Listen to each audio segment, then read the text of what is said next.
हरिनाम संकीर्तन यज्ञ की जय, नृसिंहदेव भगवान की जय, प्रहलाद महाराज की जय, अहोबिलम धाम की जय, शील प्रभुपाद की जय. हरे कृष्णा.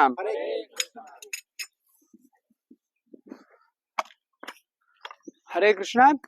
ஸோ இப்போ எல்லாருக்கும் கேக்குது இல்லையா? பின்னாடி இருக்கிறவங்களுக்கு கேக்குதா? ஓகே. ஹரே கிருஷ்ணா. எஸ், ஒரு நல்ல ஒரு இனிமையான காலை பொழுது. இப்போ நம்மளோட சைத்தன்ய யாத்திரை சார்பா வந்துட்டு அகோபிலம் யாத்திரையோட மிக முக்கியமான பகுதி இது. அகோபிலம் மலை மேல இருக்கும். நம்ம நேற்று வரைக்கும் இருந்தது கீழ் அகோபிலம், இது மேல் அகோபிலம் சொல்லிட்டு இங்க நம்ம பாக்குறோம். அது ஒரு மண்டபம், பின்னாடி கோயில் இருக்கு. அகோபிலேஸ்வரர் உக்ர நரசிம்ம சுவாமி, இது முதல் கோயில். இன்னைக்கு நம்ம வந்து மொத்தம் 5 கோயில் தரிசனம் பண்ண போறோம். 5 நரசிம்மரையும் பிரகலாதர் படிச்ச குருகுலம் இதையும் தரிசனம் பண்ண போறோம். நேற்று 4 நரசிம்மர் சேவிச்சோம் இல்லையா, பிளஸ் 1 5. இன்னைக்கு நவ நரசிம்மர்ல 5 பேரை சேவிக்க போறோம். ஸோ இப்போ நம்ம யாத்திரையை தொடங்குறதுக்கு முன்னாடி எப்பவும் பண்ற மாதிரி நம்மளோட குருவுக்கும் கிருஷ்ணருக்கும் நரசிம்மருக்கும் நம்மளோட நமஸ்காரங்கள் தெரிவிச்சுக்கலாம். நமோ விஷ்ணு பாதாய கிருஷ்ண பிரேஷ்டாய பூத்தலே ஸ்ரீமதே பக்தி விகாஸ் சுவாமி நித்தி நாமினே. நமோ விஷ்ணு பாதாய கிருஷ்ண பிரேஷ்டாய பூத்தலே ஸ்ரீமதே பக்தி வேதாந்த சுவாமி நித்தி நாமினே. நமஸ்தே சாரஸ்வதி தேவே கௌரவாணி பிரச்சாரிणे निर्विशेष शून्यवादी पाश्चात्य देशतारिणे. जय श्री कृष्ण चैतन्य प्रभु नित्यानंद श्री अद्वैत गदाधर शिवासादि गौर भक्त वृंद. हरे कृष्णा कृष्णा कृष्णा हरे हरे, हरे राम राम राम हरे हरे, हरे कृष्णा. எஸ். ஸோ இப்போ நம்ம இங்க இருக்கிற கஷேத்திரத்துக்கு பேரு அகோபிலம் அப்படின்னு சொல்லிட்டு. ஸோ இந்த அகோபிலத்தை பத்தின விஷயங்கள் எல்லாமே பிரம்மாண்ட புராணத்துல சொல்லப்பட்டிருக்கு. 18 புராணங்கள்ல ஒன்னான பிரம்மாண்ட புராணத்துல, அப்புறம் நரசிம்ம அவதாரத்தை பத்தி வேத இலக்கியங்கள்ல எக்கச்சக்க இலக்கியங்கள்ல இடங்கள்ல சொல்லப்பட்டிருக்கு. இந்த பிரம்மாண்ட புராணத்துல இந்த அகோபிலத்தை பத்தி யாரு கேட்கிறா அப்படின்னா, ரிஷிகள் எல்லாருமே நாரதர் கிட்ட கேக்குறாங்க. சோ பிரம்மா வந்து எங்களுக்கு ரொம்ப ரொம்ப ரொம்ப முக்கியமான இடங்கள் எல்லாத்தையுமே விளக்குனார். அதுல அகோபிலத்தை பத்தி விளக்குனார். நாங்க அதெல்லாம் மறுபடியும் கேட்கணும்னு ஆசைப்படுறோம். எங்களால எங்களோட நித்தியப்படி பூஜைகளை செய்ய முடியல, எங்களோட தினசரி குடும்ப வாழ்க்கையில ஈடுபட முடியல, மற்ற எந்த வேலைகளுமே எங்களோட மனசு போக மாட்டேங்குது, எங்களோட மனசு முழுக்க அகோபிலத்திலே லயிச்சு இருக்கு அப்படின்னா அந்த ரிஷிகள், அதனால எங்களுக்கு மறுபடியும் இன்னும் விவரமா சொல்லுங்க எங்களுக்கு அப்படின்னு நாரதர் கிட்ட அந்த ரிஷிகள் எல்லாருமே கேட்கிறாங்க. ஸோ அந்த அளவுக்கு இந்த அகோபிலம் எல்லாரோட மனசையும் கவரக்கூடியது. போயிட்டு வந்துட்டு நம்மளே அந்த வார்த்தையை சொல்லுவோம், போனவங்க எல்லாருக்குமே தெரியும். ஸோ இப்போ இந்த அகோபிலம் அப்படிங்கிற வார்த்தைக்கு அர்த்தம் என்ன அப்படின்னா, அகோ அப்படின்னா அற்புதமான, ஆச்சரியமான அல்லது பயங்கரமான அப்படின்னு அர்த்தம். அகோ அப்படின்னா பலம் அல்லது அகோபலம் அகோபிலம், இந்த 2 வார்த்தையும் உண்டு. அகோபலம் அப்படின்னா சக்தி, அதாவது ரொம்ப அற்புதமான, ஆச்சரியமான, பயங்கரமான ஒரு சக்தி அப்படின்னு அர்த்தம். நரசிம்மருக்கான வார்த்தை அது. தேவர்கள் நரசிம்மர் ஹிரண்யகசிப்புவை வதம் பண்ற அந்த தூண்ல இருந்து உடைச்சிட்டு வந்த அந்த ஆக்ரோஷமான உக்ரமான ரூபத்தை பார்த்த உடனே தேவர்கள் எல்லாரும் என்ன ஒரு சக்தி, அகோபலம் அகோபலம் அப்படின்னு சொன்னாங்க. ஸோ அதனால இந்த இடத்துக்கும் பேரு பகவான் நரசிம்மர் அகோபலசாலியா இருக்கிற நரசிம்மர் இங்க இருக்கிறதால இந்த இடத்துக்கு அகோபலம்னு பேர் வந்தது. இன்னொரு வார்த்தை, இன்னொரு விதத்துல இது உச்சரிக்கப்படுது அகோபிலம் அப்படின்னு சொல்லிட்டு. சோ பில அப்படிங்கிற வார்த்தைக்கு அர்த்தம் என்னன்னா குகைகள்னு அர்த்தம், குகை அப்படின்னு அர்த்தம். சோ பில அப்படின்னா குகை அப்படின்னு அர்த்தம். சோ இந்த வனத்துல நம்ம பார்க்கலாம், அங்க கூட ஒரு குகை இருக்கு. சோ இந்த மாதிரி பல ஆச்சரியமான பலம் வாய்ந்த என்ன சொல்றது உக்ரமான குகைகள் இருக்கு. நிறைய பயங்கரமான குகைகள்லாம் இங்க உண்டு. சோ அதனாலயும் இதுக்கு அகோபிலம் அப்படின்னு பேர். இந்த இடம் நரசிம்ம கஷேத்திரம், முழுக்க முழுக்க இந்த இடத்துல நரசிம்மரோட சொந்த இடம் இது. எல்லா இடத்துலயுமே நரசிம்மர் இருப்பார். அது நம்ம இன்னும் 5வது கடைசியா ஒரு நரசிம்மர் ஆக்சுவலா நம்மளோட பஸ் பார்க்கிங் கீழே இருக்கணும், அவங்க பெர்மிட் பண்ணதால நம்ம மேல வந்துட்டோம். ஸோ அந்த பார்க்கிங் பக்கத்துல ஒரு நரசிம்மர் இருக்கார், கையில வில்லு வச்சிருப்பார். இந்த இடத்துல விஷ்ணுவோட மற்ற மூர்த்திகளை விட நரசிம்மரே பிரதானமா இருக்கார். பகவான் விஷ்ணுவோட மற்ற மூர்த்திகளை விட நரசிம்மர் இங்க பிரதானமா இருக்கார். ஸோ அங்க ஒரு நரசிம்மர் கையில வில்லோட இருப்பார். ராமருக்கு பதிலாக ஹனுமனுக்கு அவர் தான் காட்சி கொடுத்தார். நம்ம கடைசியில பார்ப்போம் அவரை. இப்போ நரசிம்ம அகோபிலத்துக்கான அர்த்தம் பார்த்தாச்சு. இப்ப நரசிம்மருக்கான அர்த்தம் பார்க்கலாம். நர அப்படின்னா மனுஷன், சிம்மம் அப்படின்னு சிங்கம், நம்ம தமிழ் வார்த்தையிலே இருக்குது. ஸோ அப்போ மனுஷனும் மிருகமும் கலந்த அவதாரம் இது, சிங்கமும் மனுஷனும் கலந்த அவதாரம். ஸோ சாஸ்திரங்கள் என்ன சொல்லுது அப்படின்னா, நரசிம்மனை காட்டிலும் உயர்ந்த தெய்வம் வேற யாரும் கிடையாது. பவனாசினியை விட உயர்ந்த தீர்த்தம் எதுவும் கிடையாது. கருட மலையை விட உயர்ந்த மலையும் கிடையாது, கஷேத்திரமும் கிடையாது.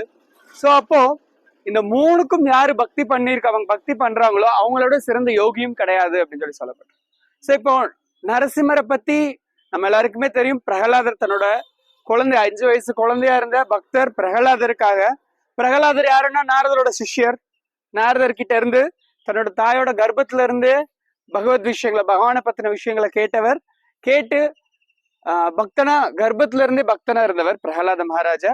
சோ அப்போ இதுல இருந்து பல விஷயங்கள் நம்ம தெரிஞ்சுக்கலாம். ஒரு குழந்தை எங்க இருந்து உயிர் எங்க இருந்து வருது, கான்சியஸ் உணர்வுகள் எங்க இருந்து வருது, கர்ப்பத்துல இருந்தே இருக்கு. சோ அதனாலதான் நம்ம ஊர்ல கர்ப்பிணி பெண்கள் நல்ல அமைதியான மைண்ட் செட்டோட இருக்கணும், ராமாயணம் மகாபாரதம் கேட்கணும், நல்லா அவங்கள சந்தோஷமா இருக்கணும் அப்படின்னு சொல்லி, ஏன்னா குழந்தை ஆரோக்கியமாவும் சந்தோஷமாவும் இருக்குங்கிறது. அதுக்கடுத்து நாரதரை பத்தி பார்க்கும்போது, நாரதர் எப்பேற்பட்ட மகாத்மா அப்படின்னா, அவரோட டச்ல வந்த யாருமே பக்தர் ஆகாம போனதா சரித்திரமே கிடையாது. வேடர்கள், மிருகாரின்னு ஒரு வேடன், வால்மீகி ரிஷி, துருவ மகாராஜா, அம்பரீஷ் மகாராஜா, இன்னும் பல பல பக்தர்கள், பிரகலாதர் அசுர குடும்பத்துல பிறந்தவர், ஹிரண்யகசிபுக்கு மகன். இந்திரன் அவங்க அம்மாவை கடத்திட்டு போறார் பிரகலாதர் கர்ப்பத்துல இருக்கும்போது. கயாது, பிரகலாதரோட அம்மா ஹிரண்யகசிபுவோட மனைவி பேரு கயாது. அவங்க கடத்திட்டு போறாங்க.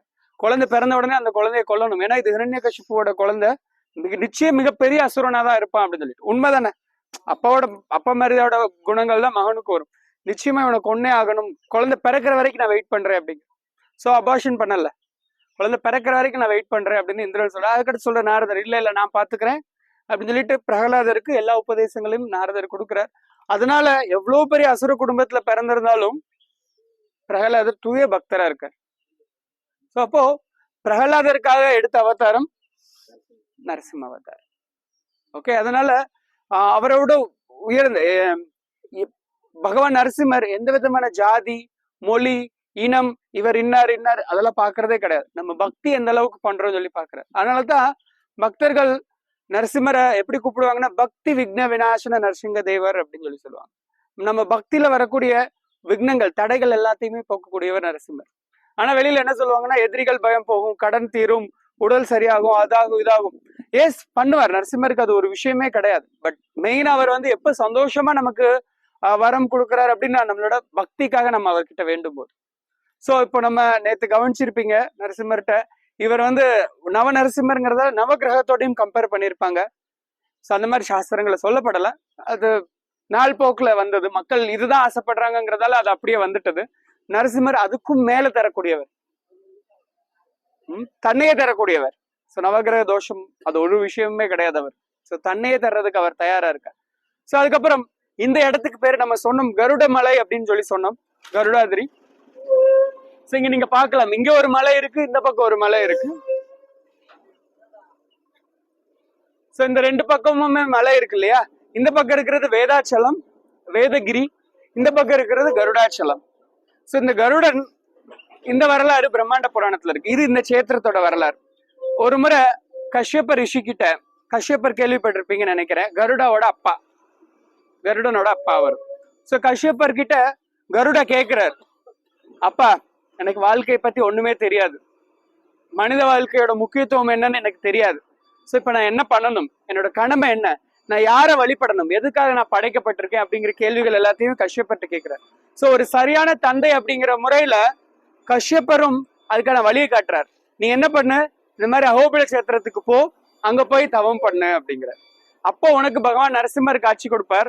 அவர் தான் வாழ்க்கையோட நோக்கம், அவருக்கு பக்தி பண்றதா வாழ்க்கையோட அர்த்தம், அதுக்காகத்தான் இந்த வாழ்க்கை கொடுக்கப்பட்டிருக்கு அப்படின்னு சொல்லி கஷ்யப்பர் உபதேசம் பண்றார். சோ கருடன் நீங்க வர்ற, நம்ம நேத்தே ஏற்கனவே பார்த்த மாதிரி நரசிம்ம அவதாரம் ரொம்ப சுருக்கமான வேலையிலே முடிஞ்சிட்டதால நிறைய பேர் அதை பார்க்க முடியல. சோ கருடனுக்கு ரொம்ப ஆசை அது.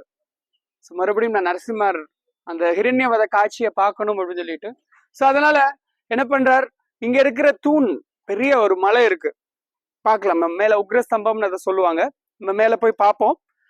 உக்ரஸ்தம்பம் மேல போக முடியாது, போறதுக்கு நமக்கு சக்தி இருந்தா தாராளமா போகலாம். ஸோ நம்ம கீழே இருந்தே நம்ம உங்களுக்கு காட்டுறோம். அந்த தூணை உடைச்சுக்கிட்டு நரசிம்மர் வெளியே வர்றார். ஹிரண்யகசிபு மறுபடியும் வதம் பண்றார், மறுபடியும் வதம் பண்ணி காட்டுறார். ஹிரண்யகசிபு வதம் பண்றார். அது மேல இருக்கிற நரசிம்மர், அவர் தான் ஜுவாலா நரசிம்மர்ன்ட்டு இருக்கிறதுலே ரொம்ப ஹைட்ல அவர் தான் இருக்கார், ஜுவாலா நரசிம்மர். அவர் ஒரு குகைக்குள்ள இருப்பார். அந்த குகையில இருந்து நெருப்பு தணல் பயங்கரமா வரும், அவரோட உக்ரம் கோபம். அதனால சோ அதனால தேவர்கள் என்ன பண்ணாங்க, நரசிம்மரை சாந்தி படுத்துறதுக்காக தேவலோகத்துல இருந்து கங்கையை வரவழைக்கிறாங்க அவருக்கு அபிஷேகம் பண்றதுக்காக. சோ அந்த குகையோட வாசல்ல அருவி கொட்டின்னு இருக்கும். அந்த அருவி தான் பவனாசினி. நம்ம சொன்னோம் இல்லையா, அந்த ஸ்லோகத்துல சொன்னோம் இல்லையா, நரசிம்மர் தேவம், பரதேவம், கருடகிரி, பவனாசினி தீர்த்தம். சோ இந்த பவனாசினி இங்க மலை மேல இருந்து கீழே வரைக்கும் அருவியாவே வருவாங்க. இதெல்லாமே பவனாசினி தான். சோ பவநாசினி அப்படின்னா, பவ அப்படின்னா இந்த பௌதிக உலகம், நாசினி அப்படின்னா அழிக்கிறவங்க, இந்த பௌதிக சம்சாரத்தை அழிக்கிறவங்க அவங்க. சோ அவங்க நரசிம்மரோட சேவைக்கியா இங்கேயே சேவை பண்ணிட்டு இருக்காங்க. அதுக்கப்புறம் அந்த நரசிம்மர் பேர் ஜுவாலா நரசிம்மர். ஜுவாலா அப்படின்னா நெருப்பு, நெருப்பா தகிக்கிற நரசிம்மர். அவரோட ரூபமே சின்ன விக்கிரகமா இருப்பார், பட் ரொம்ப உக்ரமாவே இருப்பார். பார்த்தாலே நமக்கே தெரியும், ரொம்ப அற்புதமா அழகாவும் இருப்பார். 8 கைகளோட சங்கு சக்கரத்தை கையில வச்சிருப்பார். ஹிரண்யகசிப்பு 2 கையால பிடிச்சு, 2 கையால கிழிச்சு, 2 கையால குடல உருவி இருப்பார். சோ இந்த மாதிரி 8 கரங்களோட இருக்கார் அந்த நரசிம்மர். முதல் நரசிம்மர் ஜுவாலா நரசிம்மர். அதுக்கடுத்து கீழே நம்ம இறங்கி வரோம், மாலோல நரசிம்மர் தரிசனம் பண்ணுவோம். மாலோல நரசிம்மர். மாலோல அப்படின்னா, மா அப்படின்னா லக்ஷ்மி தேவி, லோலா அப்படின்னா ஆனந்தமா இருக்கிறவர் அல்லது ஆனந்தத்தை கொடுக்கிறவர், ஆனந்தத்தை அனுபவிக்கிறவர் அப்படின்னு அர்த்தம். சோ மாலோல நரசிம்மர் அப்படின்னா லக்ஷ்மி நரசிம்மர். ரொம்ப சாந்த மூர்த்தி, ரொம்ப அழகான மூர்த்தி, லக்ஷ்மி நரசிம்மரா இருப்பார். அவரோட உற்சவ மூர்த்தியை தான் நம்ம கீழே நேற்று அகோபில மடம்னு ஒண்ணு பார்த்தோம். போற வழியில ஒரு பெரிய மடம் இருந்தது, கீர்த்தன் பண்ணிட்டு இருந்தோம் இல்லையா. சோ அகோபில மடத்தோட சன்னியாசிகள் இந்தியா முழுக்க டிராவல் பண்ணுவாங்க. அவங்க கூடவே எடுத்துட்டு போறது இந்த மாலோல நரசிம்மரை தான், அவங்களோட இஷ்ட தெய்வம். அகோபில மடத்தோட இஷ்ட தெய்வத்தம் மாலோல நரசிம்மர், நவ நரசிம்மால அவரை தான் கூட வச்சிருப்பாங்க. சோ அதுக்கடுத்து 3வது வராக நரசிம்மர். சோ பகவான் வராகதேவர். வராகதேவர் தெரியும், ஹிரண்ய ஆக்ஷனை கொன்னவர், ஹிரண்யகசிபோட அண்ணா, அவனை கொன்னவர். சோ அவரோட ரூபமும் இங்க இருக்கு. வராகரும் இருப்பார், பூவராக இருப்பார், லட்சுமி நரசிம்மரும் இருப்பார் அந்த இடத்துல. சோ வராக நரசிம்மரை தரிசிப்போம். அதுக்கடுத்து 4வதா இங்க உக்ர நரசிம்மரை செவிப்போம். இவர் பிரகலாதருக்காக காட்சி கொடுத்தவர். இந்த உக்ர நரசிம்மரோட ஸ்பெஷல் என்னன்னா, இவருக்கு இன்னொரு பேர் அகோபிலேஷர் அப்படின்னு பேர். இந்த அகோபிலத்துக்கான அதிபதி இவர். இங்க பிரகலாதர் தவம் பண்ணியிருக்கார். அதுக்கடுத்து சிவபெருமான் இங்க தவம் பண்ணியிருக்கார். ராமர் இங்க வந்திருக்கார். அப்புறம் இவரும் குகைக்குள்ளதான் இருப்பார். பார்க்க கவசம் எல்லாம் போட்டு ஒரு சின்ன குழந்தை மாதிரி அழகா இருப்பார். ஆனா அவரோட உண்மையான அந்த கவசத்துல கழட்டா ரொம்ப உக்ரமான ரூபம், ஹிரண்யகசிபு மடியில வச்சுட்டு இருப்பார் இவரும். சோ அதுக்கடுத்து அந்த உள்ள நம்ம இந்த உக்ர நரசிம்மர் கிட்ட உள்ள தரிசனம் பண்ணும்போது, இது கொஞ்சம் பெரிய கோயிலாவே இருக்கும். உக்ர நரசிம்மர்கிட்ட உள்ள போகும்போது ஃபர்ஸ்ட் சந்நிதியில ராமர் இருப்பார். ராமருக்கு முன்னாடி சிவலிங்கம் இருக்கும். சோ இந்த இடத்துல எல்லாருக்குமே இந்த உக்ரம் வீர மகாவிஷ்ணு மந்திரம் தெரியும்னு நினைக்கிறேன், கேள்விப்பட்டிருப்பீங்க. உக்ரம் வீர மகாவிஷ்ணு ஜுவலந்தம் சர்வதோமுகம் நரசிம்மம் பீஷ்ணம் பத்ரம் மிருத்யோர் மிருத்யும் நமாமேகம். இது மந்திர ராஜபத ஸ்தோத்திரம்னு ஒண்ணு உண்டு. அதாவது மந்திரங்களுக்கு எல்லாம் ராஜாவான ஒரு ஸ்தோத்திரம் அப்படின்னு சொல்லி அதுக்கு பேரு. அந்த ஸ்தோத்திரத்துல இருந்து ஒரு வார்த்தையும் எடுக்கப்பட்டு இந்த ஸ்லோகம் உருவாக்கப்பட்டது. அந்த மந்திர ராஜபத ஸ்தோத்திரத்தை சிவபெருமான் எழுதினார். இங்க வச்சு அவர் நரசிம்மரை வழிபட்டு இருக்காரு. அந்த சிவலிங்கம் நம்ம உள்ள பார்க்க முடியும். பார்த்துட்டு திரும்ப நம்ம கீழே வருவோம். பஸ் இங்க இருக்காது, கீழே பார்க்கிங் கீழே தான் இருக்கு. அப்போ அலோவ் பண்ண மாட்டாங்க, கூட்டம் வந்துடும் சொல்லிட்டு. ஸோ இங்க இருந்து ஷட்டில் பஸ் வரும். இங்க அகோபில மடத்தோட பஸ்ஸே இருக்கும், அது ஃப்ரீ பஸ் நம்ம.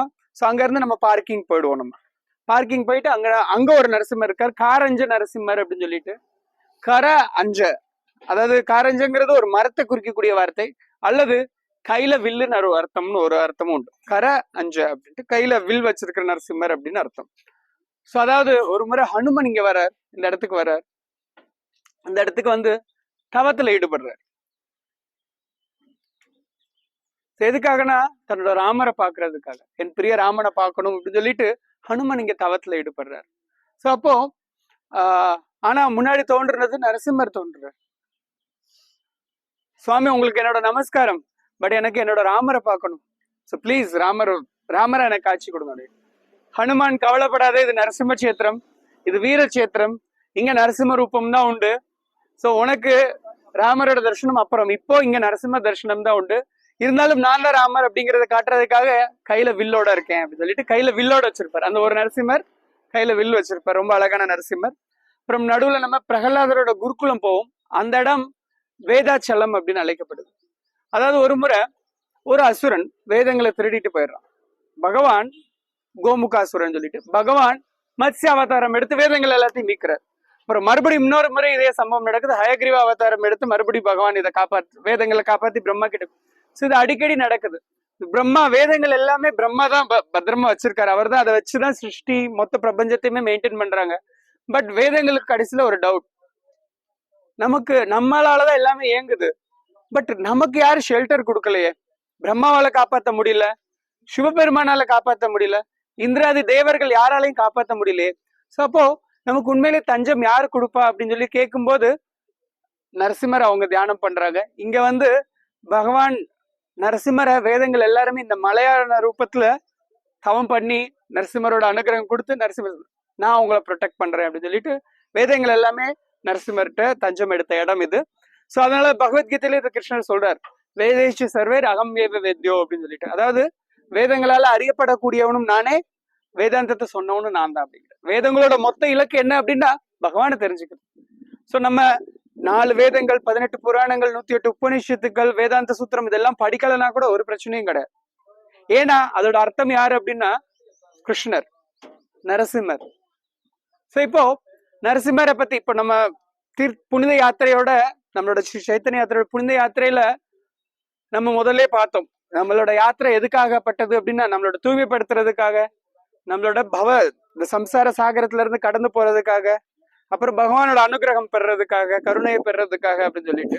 சோ அப்போ நம்ம இங்க வந்து என்னென்ன விஷயங்கள்லாம் பண்றோம், கிருஷ்ண பிரசாதம் முதல்ல, அப்புறம் கிருஷ்ணரோட நாமத்தை உச்சரிச்சோம், பகவான் கிருஷ்ணரையும் நரசிம்மரையும் தரிசனம் பண்ணோம், எல்லா இடத்துலயும் தரிசனம், அவரை பத்தி கேட்கிறோம், அவரை பத்தி பாடுறோம். சோ இந்த விஷயங்கள் எல்லாமே இந்த யாத்திரையில மட்டும் கிடையாது, இதுக்கு அடுத்தும் கண்டினியூ பண்ணணும். நம்ம தினசரி வீடுகள்லயும் எல்லாருமே தயவுசெய்து ஹரே கிருஷ்ண மந்திரம் உச்சரிங்க.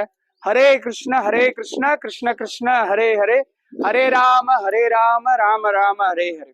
வீட்லயும் நைவேத்தியம் பண்ண ஆரம்பிங்க. கிருஷ்ணருக்கு சமைக்கிறதுங்கிறது சாதாரண விஷயம் கிடையாது. யசோதம்மா, பெரிய பெரிய கோபியர்கள், ராதாராணி சமைச்சுட்டு இருக்காங்க, லக்ஷ்மி தேவி சமைக்கிறாங்க. சோ நமக்கும் கிருஷ்ணர் இந்த வாய்ப்பை கொடுக்குறார். சோ நம்மளும் வீட்டுல சமைப்போம், நைவேத்தியம் பண்ணுவோம். பாகவதம், பகவத்கீதா டெய்லி படிக்கலாம். சில பிரபுபாட புஸ்தகங்கள் இருக்கு, தினசரி படிங்க. வீடு வைகுண்டமாகும், வீடும் புனித தாமமாகும். ஹரே கிருஷ்ணா. சோ இப்போ இப்ப பிரசாதம் எடுத்துக்கலாம். டோலி யார் யாருக்கு வேணும், அந்த யார் யாருக்கு வேணுங்கிறவங்க ஷௌரி பிரபுட்டு பேர் சொல்லிடுங்க. மிச்சம் எல்லாருமே சேர்ந்து ஒரே இடத்துல இருக்கலாம், ஒரே மாதிரி போலாம், மெதுவாவே நடப்போம், ஒரே மாதிரி போலாம். இப்போ மணி என்னாச்சு? 7 o'clock. ஸோ நம்ம சாப்பிட்டுட்டு 7:30க்கு இங்க இருந்து ஸ்டார்ட் பண்றோம் அப்படின்னா 8:30, 9:30, 10:30, 11:30, 12:30. ஆக்சுவலா 4 மணி நேரம் டீசென்டான டைம்.